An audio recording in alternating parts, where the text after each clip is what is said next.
con tumores en pediatría.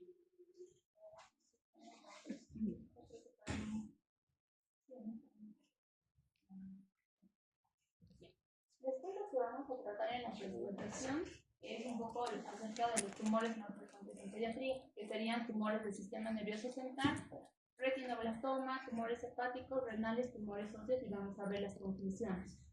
Vamos a hablar un poquito de introducción. Entonces, ¿qué es el cáncer? El cáncer se define como una enfermedad por la que algunas células del cuerpo se multiplican sin control y se diseminan a diferentes partes del cuerpo.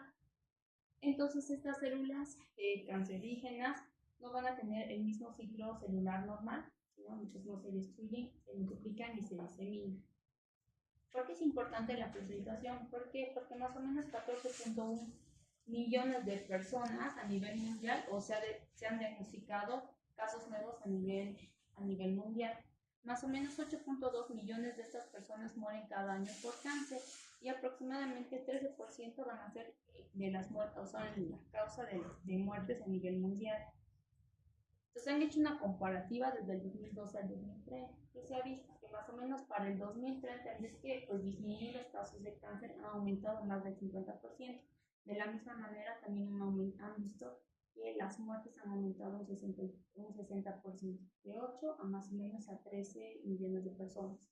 Entonces sí son unos datos un poco alarmantes y es importante que en su formación sepan reconocer datos que nos podrían hacer pensar en un diagnóstico oncológico. Ahora, ¿qué pasa en pediatría? En pediatría más o menos 300 niños cada año reciben el diagnóstico a nivel mundial. ¿Qué pasa? ¿Cómo es la supervivencia? ¿No? Porque lo ideal es que a diferencia de los adultos, los niños pues tienen que tener una mejor supervivencia, tienen que ser adultos, tienen que vivir. En países en vías de desarrollo como Estados Unidos y Europa, la supervivencia es muy alta, más o menos 80-90%, en leucemias es casi un 98%, pero en países como en vías de desarrollo como América Latina, Caribe y Bolivia, nuestra supervivencia más o menos es de un 20%. Entonces, ahora, ¿cuáles son los datos de Bolivia de acuerdo a la OPS? Más o menos, ¿qué nos dice? Nos indican que cada año se diagnostican más o menos 467 casos nuevos por año, ¿no? No tenemos como tal registro, se está trabajando en el tema del registro de pacientes con cáncer, pero es importante ver la mortalidad, ¿no? Que 39 mueren por esta patología. Y la principal causa de mortalidad o principal cáncer es el tema de las leucemias, que vamos a ver después. No existe mucha diferencia en cuanto al sexo. Puede afectar a niños o afectar a mujeres. Los principales cánceres de edad pediátrica siguen siendo primero leucemia, segundo tumores del sistema nervioso central, después vamos a retino, Wilms y lo que son los linfomas. Ahora, ¿qué pasa con los medicamentos? Más o menos tenemos un 64% de cobertura de medicamentos, se consideran los medicamentos oncológicos dentro de los medicamentos esenciales. A nivel de Bolivia solo contamos con 6 hospitales que pueden dar la atención a este tipo de patologías, que es muy poco, ¿no? Ahora, es importante el tema de epidemiología porque en base a la epidemiología ustedes pueden llegar a sospechar qué tipo de cáncer es más frecuente para los diferentes grupos etarios. Por ejemplo, para el primer año de vida, lo más frecuente son los tumores del sistema nervioso central. Podemos empezar con lo que es el neuroblastoma, un 34%, las leucemias, 16%, tumores, 14%. A partir de la edad de 1 a 4 años, es más frecuente las leucemias, seguido de tumores del sistema nervioso central, y aparecen lo que son los linfomas y los tumores renales. A partir de los 5 o 9 años, que es más frecuente, más o menos el 60% van a ser leucemias y tumores del sistema nervioso central y 18% linfomas. A partir de la adolescencia, 10 a 14 años, empezamos con leucemias, sistema nervioso central, pero empiezan a aparecer lo que son los tumores óseos. Ahora, se han preguntado por qué se produce el cáncer. Teóricamente, toda nuestra información genética se encuentra en el ADN, en la doble cadena, ¿no? Entonces, existen alteraciones a nivel de lo que es el ADN, una acumulación de mutaciones de lo que son los oncogenes, la transformación que van a permitir una transformación o una proliferación anormal de esta célula y su diseminación. ¿Por qué? Por la producción de oncogenes, de los genes de expresión tumoral y otros genes relacionados. Pero también que es importante en este punto por qué los niños o por qué las personas tienen más riesgo de desarrollar cáncer a diferencia del resto de la población, porque algo ha pasado en su sistema inmunológico. Teóricamente tenemos un sistema o mecanismos de evasión tumoral, que son las células dendríticas, los macrófagos, los linfocitos T, NK, ¿no? Entonces, ya tiene que ocurrir una alteración en esta primera línea de defensa para que se produzca ese cáncer. Por eso deberíamos considerar también todo lo que es cáncer como una inmunodeficiencia secundaria, porque al final también por la quimioterapia que van a recibir, pueden llegar a quedar con una inmunodeficiencia secundaria. En pediatría, que es importante que ustedes reconozcan síndromes hereditarios o síndromes que predisponen al cáncer. Dentro de esto tenemos al síndrome de Down, que es lo más frecuente. Más o menos los niños con síndrome de Down tienen 500 a 700 veces más riesgo de desarrollar leucemia. Existe lo que es el síndrome de Li-Fraumeni, que generalmente es producido por una herencia autosómica dominante, una mutación a nivel de TP53. Pero este tipo de pacientes tienen más riesgo de desarrollar varios tipos de cáncer. Dentro de esto, tumores del sistema nervioso central, sarcomas y sarcomas. Entonces nos tiene que llamar la atención si un niño ya cursó con un tumor del sistema nervioso cerebral y se curó, pero después empieza con un osteosarcoma, capaces porque presenta este síndrome, ¿no? Y la única manera es hacerle el genoma. Existe otro síndrome de falla medular congénita que se llama anemia de Fanconi, no es muy frecuente, ¿no? Entonces, ¿cómo son los niños con anemia de Fanconi? Son niños que tienen talla baja, por eso es importante que ustedes percentilen el tamaño para la edad. Nos tiene que llamar la atención si niños chiquititos, el más pequeño de su curso y sus papás pónganse son del tamaño normal, ¿no? Otro dato, siempre hay que revisarles el tema de las extremidades, ver si tiene o no tiene algún tipo de hipotrofia hipotenar, manchas café con leche, más afecta como línea media, alteraciones cardíacas, malformaciones renales, alteraciones a nivel de lo que son los huesos largos, ¿no? Y más o menos a la edad de 8 a 10 años, ellos recién van a empezar a manifestar por un hemograma citopenias. Dentro de esas, las más frecuentes, la trombocitopenia. Este tipo de patología puede llegar a presentar más riesgo de desarrollar leucemia mieloide, síndromes mielodisplásicos y neoplasias a nivel de piel de células escamosas. ¿Por qué? Porque ellos, su cromosoma o su ADN, tiene muchísima más fragilidad, entonces se fracciona más rápido. Ahí están afectados los PAN, los genes que son desde PAN A hasta PAN B. ¿Qué otro tipo más de síndromes de fallo medular o síndromes relacionados? La neurofibromatosis, que son pacientes que tienen las manchas café con leche, pero también tienen que saber que no todo niño que tenga manchas café con leche puede ser una neurofibromatosis. También puede ser un dato de una anemia de Fanconi. Este tipo de pacientes que pueden llegar a desarrollar leucemias, sarcomas, meningiomas, astrocitomas. Entonces hay que tener pues más vigilancia y cuidado. La ataxia telangiectasia, pues la simple presencia de estas telangiectasias, que sea a nivel de oídos, a nivel de cuello, ¿no? Entonces, que tengan más riesgo de infecciones, que se enfermen mucho, pueden predisponer a desarrollar sarcomas, tumores a nivel del sistema nervioso central, que deberíamos hacerles un control de alfa-fetoproteína, en niveles bajos de inmunoglobulina. Entonces, yo ya sé que en pediatría es muy frecuente el tema de los tumores. Sé que existen algunos síndromes que me pueden llegar a predisponer al cáncer, entonces, ¿en qué pacientes debo vigilar o debo prestar más atención? Porque sí existe predisposición genética, que hemos visto. Entonces, ¿en qué pacientes? En pacientes que hayan cursado infecciones como hepatitis B y C por riesgo de cáncer hepatocelular, pacientes que tengan VIH por riesgo de desarrollar sarcoma de Kaposi, pacientes que hayan cursado con una infección por virus de Epstein-Barr por riesgo de desarrollar el linfoma de Burkitt. Cosman es una neutropenia congénita, niños muy enfermizos, pacientes que tengan sus defensas, sus glóbulos blancos bajos, que sean inmunodeficiencias, tienen del 8 al 10% en toda su vida riesgo de desarrollar leucemias o linfomas. Pacientes post-transplantados, ya sea de órgano sólido o órgano líquido, por la inmunosupresión, pueden llegar a desarrollar unas células neoplásicas. Y aquí nos dice, riesgo de segundos tumores, pacientes que hayan recibido quimio y radioterapia. ¿Sí? Ahora, ¿cuáles serían los datos de alarma muy en general que tienen que conocer ustedes adenopatías, pero no todas las adenopatías es un sinónimo de cáncer. ¿Qué adenopatías me tiene que llamar la atención? La ubicación. Si es supraclavicular, si el tamaño se encuentra más de 1.5 centímetros en región cervical, región axilar, más de 1 centímetro en región epitrofial, ya es un dato que no es normal. Otro, que tenga una adenopatía pero no tenga datos de inflamación, entonces no lo puedo relacionar que sea secundario a una infección, que sean duros, que estén adheridos a planos profundos, pueden ser localizados, pero no más de 3 centímetros que tienen que llamar la atención, o que presenten ganglios en todo su cuerpo generalizados, ya sea más de 3 semanas de evolución, es una adenopatía significativa que deberíamos estudiar y referir. Fiebre, ¿no? Paciente que ya tenga, que siga con fiebre más de 2 semanas, que no se le encuentre un foco infeccioso, deberíamos descartar que no sea un síndrome linfoproliferativo, una leucemia o un linfoma. Doloros, ¿no? En doloros es el motivo de consulta más frecuente en pediatría, lo asociamos a dolor de crecimiento. Pero ¿qué tipo de dolor me tiene que llamar la atención? Localizado, si es solo en un lado o el bilateral, si tiene a su vez tumefacción, impotencia funcional, me podría hacer sospechar de un tumor óseo, pero si es difuso, tiene impotencia, tumefacción, derrame articular, podría haber sido un dato de dolor óseo secundario a un proceso linfoproliferativo.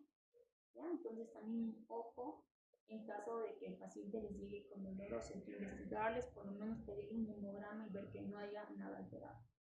Masas mediastinales podemos llegar a evidenciar, como vemos aquí, en caso de leucemias o linfomas.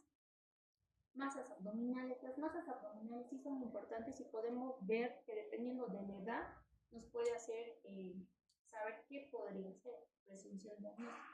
Si el niño tiene menos de 1 año, puede ser un tumor de Wnt, un neuroblastoma, un hepatoblastoma. De 1 a 5 años, un Wnt, un linfoma de Burkitt, hepatoblastoma. De 5 a 10, terminales. Mayor a 10 años, un Burkitt, un Wnt.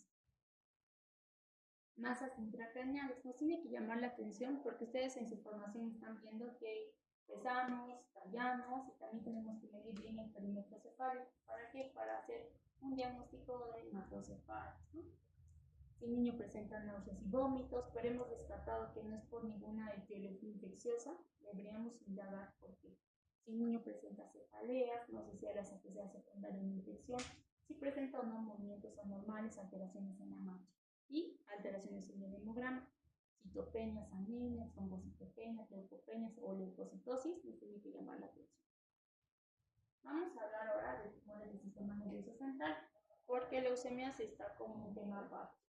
Los tumores del sistema nervioso central se consideran la segunda neoplasia infantil más frecuente después de la leucemia, pero es la principal causa de muerte en tumores sólidos, entonces es importante. La incidencia es de 1 a 3 casos por 100.000 personas o niños menores de 19 años, y es alto. ¿Cómo podemos llegar a clasificar? Por la localización, las que afectan médula espinal, infratentorial o supratentorial. Pero también en todo lo que es tumores y todo lo que es leucemias, porque hemos mejorado bastante la supervivencia o los tratamientos por los estudios de citogenética. Entonces, a su vez, aparte de las clasificaciones por la localización, por la histología, también se encuentran relacionados parámetros moleculares y genéticos. Solo siga muy grandes rasgos para que lo sepan. Esas son unas clasificaciones muy grandes. Ahora, ¿por qué se da o cuál es la etiología de los tumores del sistema nervioso central? Nos hablan de una compleja interacción de la carga genética, los síndromes de genéticos relacionados, porque hemos avanzado hasta Fanconi, hasta cetolactasa, más una exposición ambiental. Teóricamente, para la mayor parte de los que la etiología de los cánceres, se habla de una teoría de 2 eventos. El primer evento que puede ocurrir en el útero, en la formación del bebé, que ha llegado a provocar una mínima mutación o alteración a nivel de lo que es el ADN, pero no ha provocado la repercusión clínica. Y un segundo evento, ya por la exposición tóxicos, insecticidas, herbicidas, algo que ha provocado una segunda mutación, y esta sí ha afectado a una línea germinal y ha provocado una mutación y el desarrollo de una neoplasia. Entonces, para que veamos que siempre es una interacción. Los síndromes genéticos, neurofibromatosis, ataxia, Fanconi, y también nos habla de radiación ionizante. Antes, pues la supervivencia era muy baja, a todos dábamos quimio y radio, ¿no? Que se ha visto con la radio, y como son radiaciones ionizantes, a la larga pueden llegar a desarrollar tumores donde a nivel del sistema nervioso central. ¿Cuánto tiempo hay que esperar para que se desarrolle? Más o menos 7 años. Entonces, por eso que también en algunos tipos y específicos de tumores se evita la radiación a nivel del sistema nervioso central por el riesgo de desarrollar este tipo de patologías. Ahora, ¿en qué tipo de riesgo o qué tipo de personas tienen más riesgo de desarrollar tumores a nivel del sistema nervioso central? Se dice que pacientes que hayan sufrido un traumatismo craneoencefálico. ¿Por qué? Por la radiación, ¿no? ¿Cuántas tomografías requerimos de control? Por lo menos unas 3 o unas 5. Entonces pueden llegar a desarrollar. Otros pacientes que hayan nacido por parto vaginal, pero que hayan usado forceps. Y esta es la clasificación de tumores, no lo tienen que saber porque para que se den cuenta que es mucho y afecta tanto la parte histológica, molecular y todo. Lo más importante, yo siento que ustedes conozcan es la parte de que sepan que existen tumores en pediatría, que son diferentes a los de los adultos, que capaz los de los niños tienen una mejor supervivencia y la clínica, ¿no? Que sepan reconocer la parte clínica. Entonces me tiene que llamar la atención el tema de la cefalea. Cuando es leve, es intermitente y responde a analgésicos. Cuando el niño se despierta por dolor o en la mañana se despierta aún con dolor de cabeza. Ese tipo de cefalea nos llama la atención. La mayor parte de los pacientes existe mucha epilepsia en pediatría, ¿no? Pero nos tiene que llamar la atención los pacientes que presenten convulsiones focales con alteración del estado de conciencia o que no respondan con los medicamentos anticonvulsionantes habituales.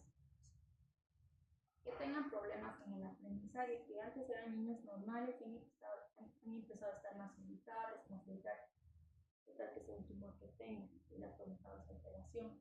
Alteraciones en pares craneales, macrocefalia, ¿no? Ya les va a llamar la atención un niño que venga con su cabeza súper grande, ¿no?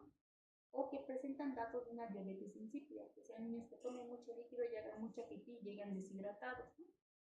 Porque tienen un tumor a nivel de linfocitos.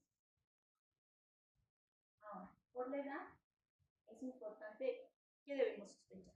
En niños menores de 2 años, tocarles la fontanela, ¿no? Se llama la atención una fontanela hipertensa, que haya una diástasis de las estructuras craneales, que tenga macrocefalia, que tenga vómitos de aparición nocturna o en proyectil. De ahí que nos habla de datos de hipertensión endocranial, ¿no? Cuando veamos un niñito con su cabeza grande y que tenga esta imagen como en sol naciente, este tipo de microcefalia, para que veamos. Y otro, en niños mayores de 2 años, la cefalea, ¿no? La cefalea que aumenta en frecuencia, en intensidad, predomina un matutino que se despierta con dolor, están durmiendo y se despiertan por el dolor. Se acompañan vómitos, ¿ya? Y principalmente la triada, ¿no? De Cushing por hipertensión de vómitos. ¿Cómo se hace el diagnóstico de tumores del sistema nervioso central? Básico, por ustedes, la clínica, ¿no? Estudios de imagen, pedimos una resonancia magnética que es muchísimo más sensible y específica. Lo malo es que necesitamos para este estudio que el paciente se encuentre sedado. Otra opción es una tomografía. Una vez que tenemos el estudio de imagen, como acá que vemos el tumor, se debería hacer ya ver si se va a hacer una biopsia o una exéresis. En algunos casos, por la localización, no se logra hacer lo que es exéresis, que sería lo ideal. Y deberíamos hacer una citología del SR para descartar que no haya infiltración a otros órganos. Podemos hacer una ecografía transfrontanelar, como vemos acá, la presencia de la masita. Una tomografía donde vemos a nivel del cerebelo está más. Y en la resonancia, que es donde vemos mucho mejor. El tratamiento es básico, cirugía, quimioterapia, radioterapia, pero sí es importante aquí hacer el diagnóstico temprano, ¿no? O sea, ya hay una mínima cefalea, pues no sé, derivarlo con el neuro para que lo revise, con su pediatra para que lo revise, que tal que en esa ocasión solo necesite una mínima biopsia y la clínica radio, así llegue ya muy comprometido, donde el tumor es más grande y no puede hacer tratamiento quirúrgico. Es por eso que generalmente la mayor parte del tumor del sistema nervioso central acá pues ya llegan en estados muy avanzados directamente como para tratamiento paliativo, ya no tanto cura. El tratamiento es importante ver que se ha desarrollado lo que es la oncogénesis, desarrollo de los síntomas y signos.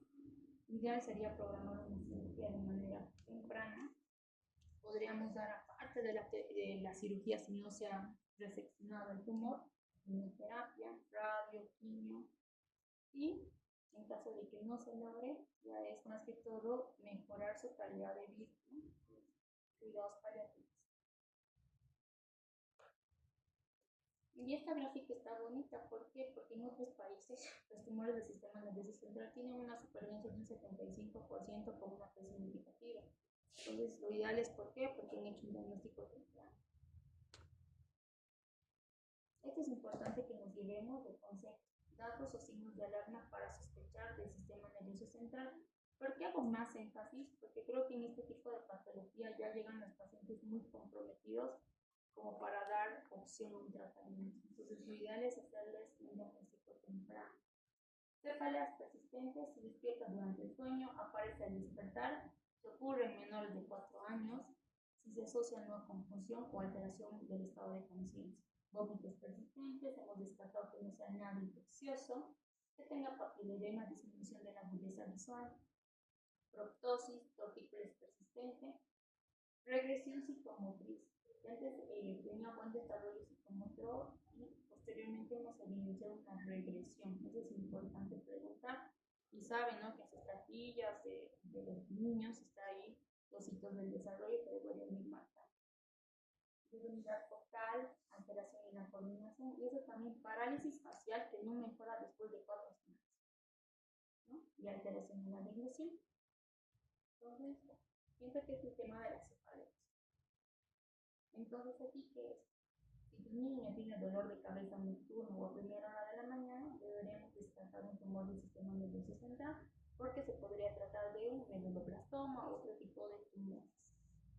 Vamos a hablar en más frecuente que es el meduloblastoma. ¿Ya? Ocurre en 2 picos, 3 y 4 años y 8 y 9 años. Ocurre o su ubicación principalmente es a nivel del vértice cerebeloso, techo del cuarto ventrículo, y la principal manifestación puede ser hidrocefalia. Y si tiene hidrocefalia, ver que no presente datos de hipertensión endocraniana. Con una simple tomografía podemos hacer el diagnóstico. ¿No? Tenemos aquí una clasificación histológica, solo para que sepan que existen 5, nada más. El diagnóstico es por imagen. Y con tratamiento tienen una muy buena supervivencia de un 90% a 5 años. Ahora, el neuroblastoma los clasificamos por grados, ¿no? Un grado 1, 2 puede responder bien con quimio, un 3 tal vez con radio más, un grado 4 necesita un trasplante de células provinciales hematopoyéticas. Entonces, existe buena supervivencia, ¿no? Ahora vamos a hablar otro tumor, vamos bajando, el ojito, ¿no?, que es el retinoblastoma. Es la neoplasia intraocular más frecuente, ocurre en menores de 1 año, se va a dar por una mutación a nivel del gen del retinoblastoma, y tenemos 2 tipos de presentación: bilateral, el 25% se encuentra hereditario, o unilateral, el 90% no es hereditario. Clínicas fáciles: leucocoria, estrabismo o nistagmus, ¿ya? Para la etiología o la patogénesis existen 3 hipótesis: la de Schutz, que nos indica que es una deficiencia de vitamina A, interacción con otros virus como adenovirus, VPH. Por eso es importante la vacunación para el VPH, ¿no? McBride nos indica que es secundaria más una infección viral, y Orejuela nos indica que es más que todo más genético por una mutación a nivel del gen del retinoblastoma. Entonces, si el niño tiene estrabismo, tiene una mancha en su pupila, deberíamos referirlo al oftalmólogo de manera precoz, porque capaz podríamos encontrarlos en un estadio estadio 1, que solo necesite tal vez un poco de cirugía láser, nada más, pero el ojo puede ser funcional, a que lleguen estados avanzados donde tengan que inflar el ojito, ¿no? Entonces, ¿cuáles serían los signos de alarma para un retinoblastoma? Pupila blanca, ¿no? Siempre hay que hacerle reflejo oculomotor. desviación de los ojitos, estrabismo, inflamación de los párpados, descartamos que no es infección, ¿no? Y que veamos proptosis, un ojito más grande que el otro. Evitemos que ya llegue el niño con ceguera, con una proptosis, ¿no? O con cefalea o irritabilidad, que nos indicaría que ya afectado a nivel del sistema nervioso central. Ahora, ¿qué es importante que ustedes sepan hacer? El test de reflejo de ojo rojo, ¿ya? Es un test para una detección precoz de anomalías de la visión. El procedimiento en que consiste: se oscurece el consultorio, más o menos en unos 75 centímetros de distancia con el bebé, a la misma altura del paciente, se alumbra el oftalmoscopio en 0 dioptrías, alumbramos el rostro del bebé con la luz y tenemos que ver si el reflejo del ojo rojo es simétrico, están permeables todas las estructuras.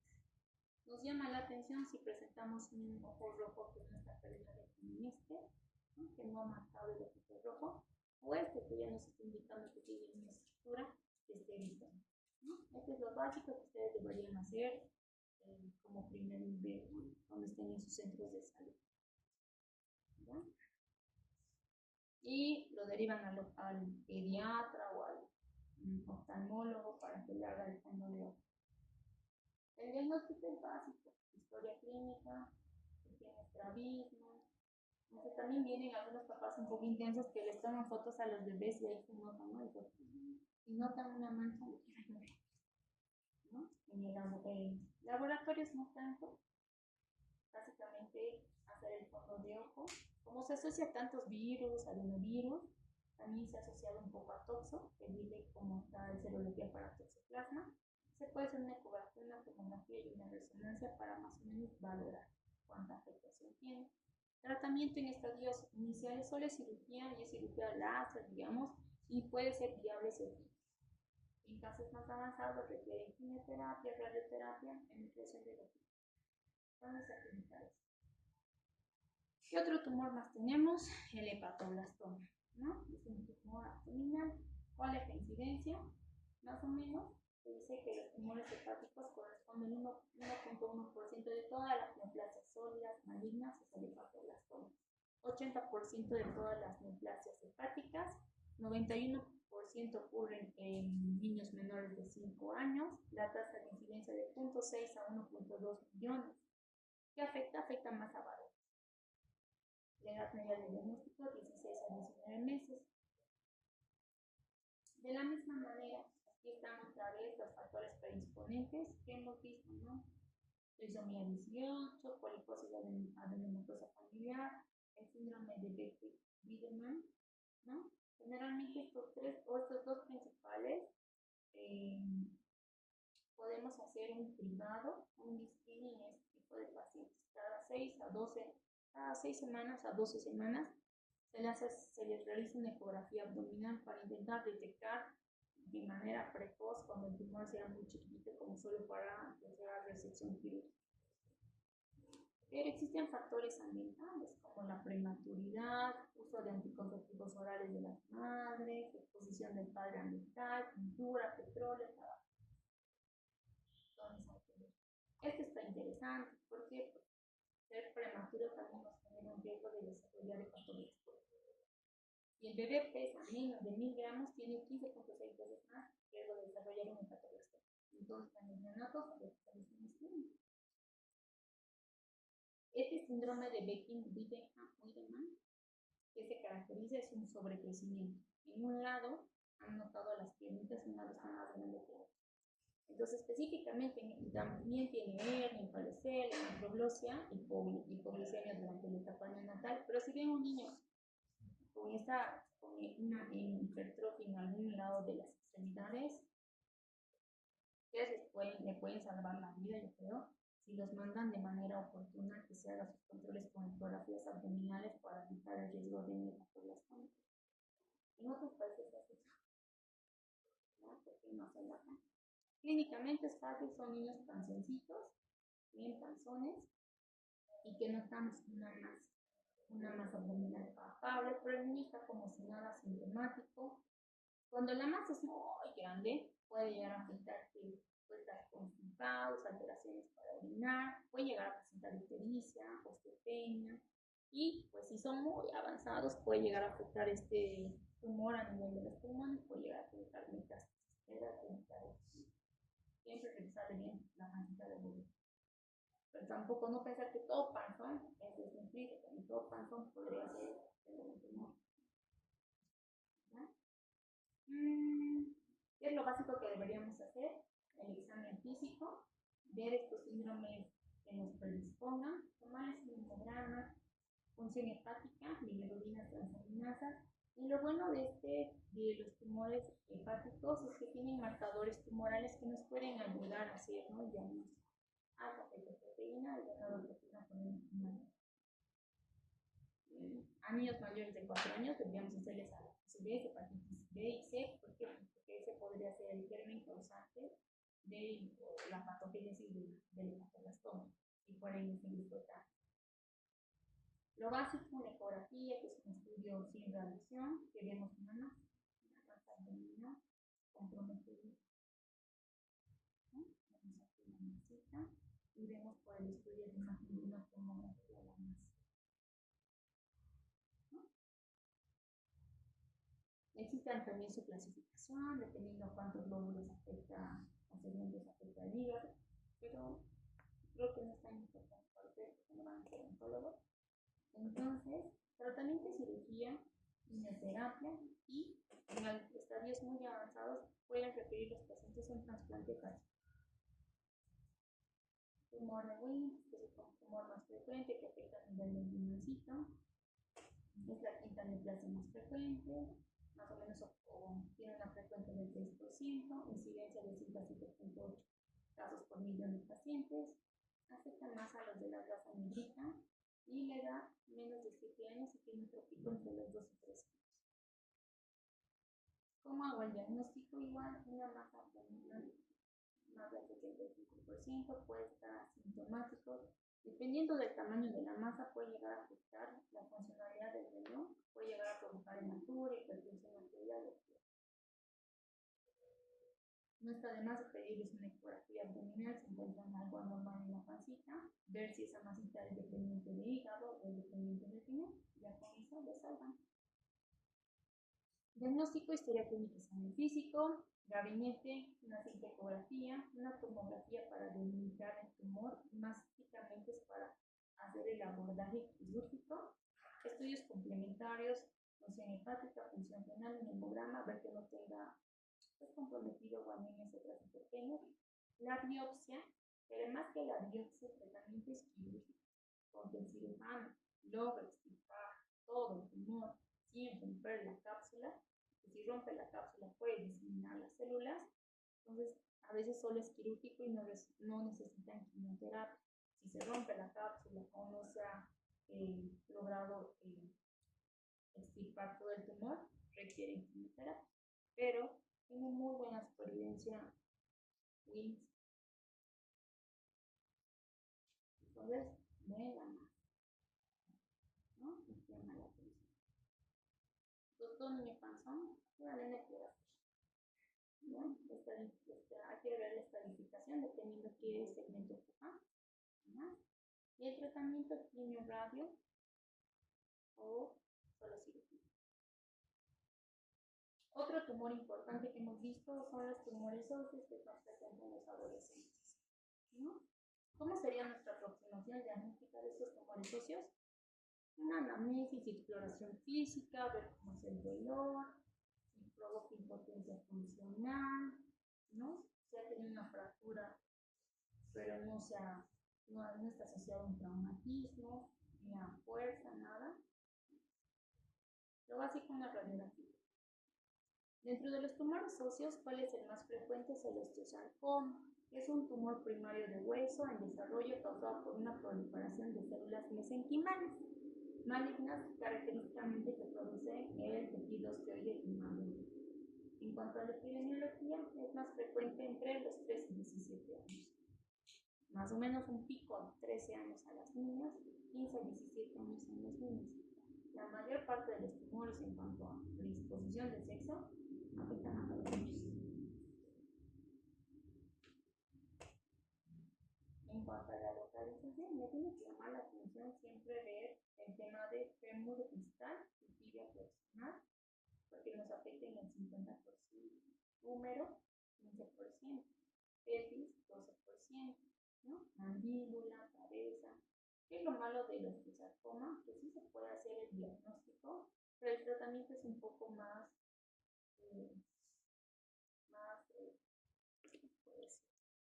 más radical, porque tienes que amputar. Y generalmente si no hacen eso, no te estás, ¿no? Entonces la supervivencia es muy mala. ¿Qué datos nos tiene que llamar la atención? Dolor, ¿no? Se presenta en niños dolor, tiene fracturas patológicas, tiene aumento de volumen, ¿no?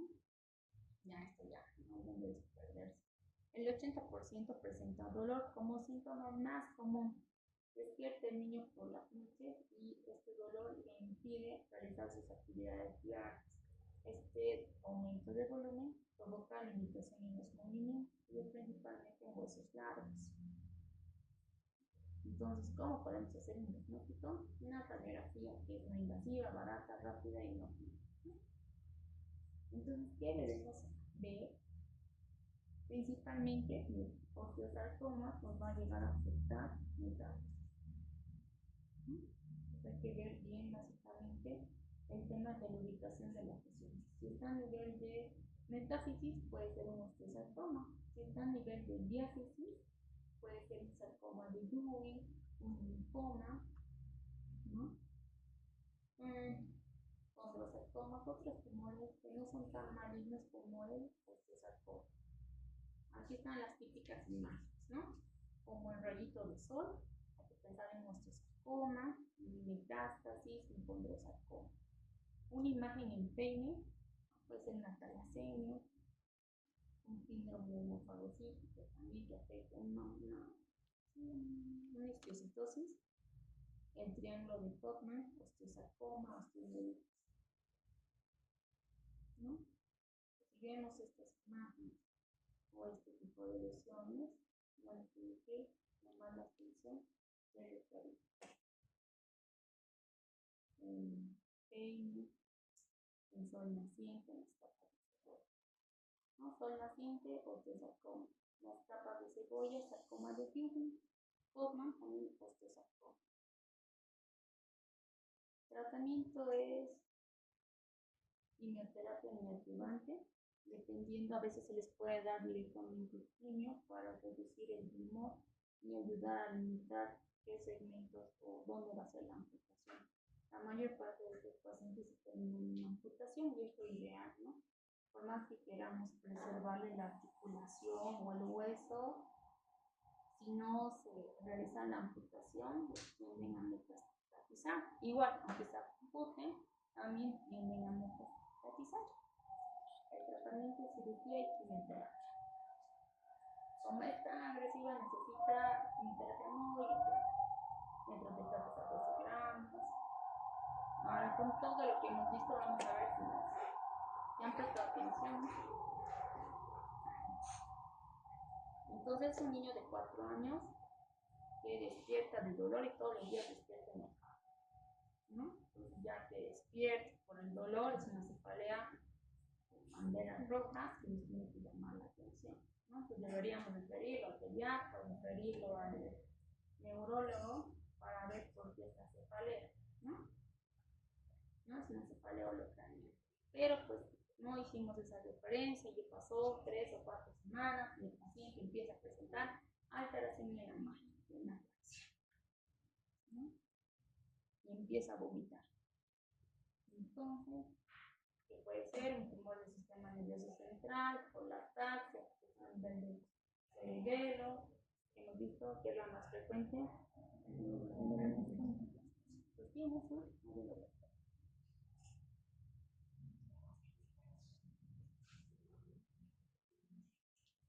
Es un niño de 6 años que acude por un movimiento anormal a nivel de los ojos.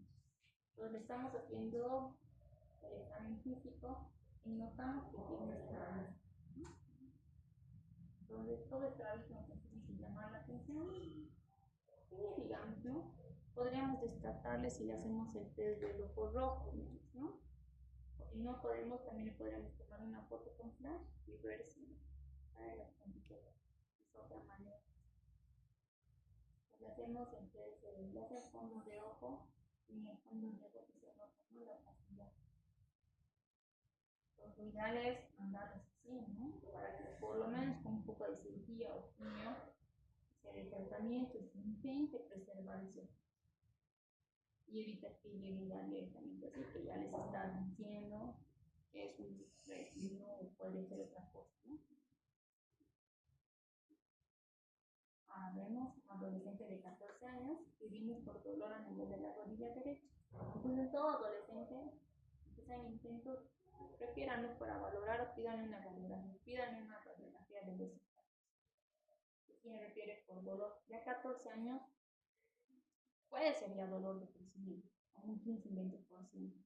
Pero hemos visto que pues, es más frecuente los tumores óseos, principalmente en adolescentes y en varones a partir de los 15 años.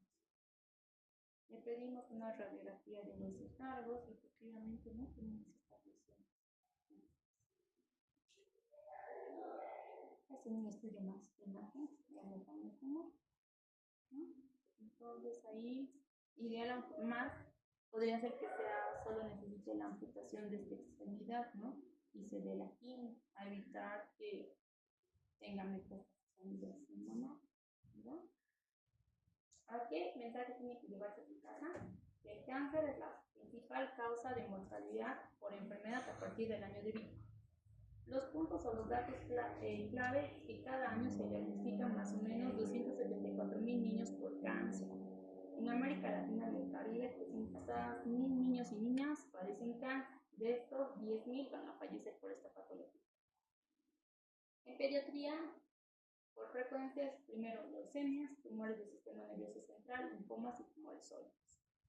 Una detección precoz nos indica que no existe una prevención, es decir, que no existe un test de cribado como para hipotiroidismo congénito, saben que está clavado el talón, no existe ese tipo de test, ¿no? Pero si ustedes se alertan con los datos de alarma, cefalea, manchas abdominales, manchas en los ojos, alguna alteración en el hemograma, se puede referir de manera oportuna.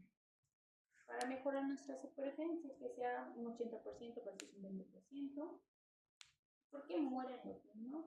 Por falta de diagnóstico, por diagnósticos incorrectos, tardíos y por abandono. Entonces, para eso, estar pendientes de los datos de ¿no? Y eso sería todo.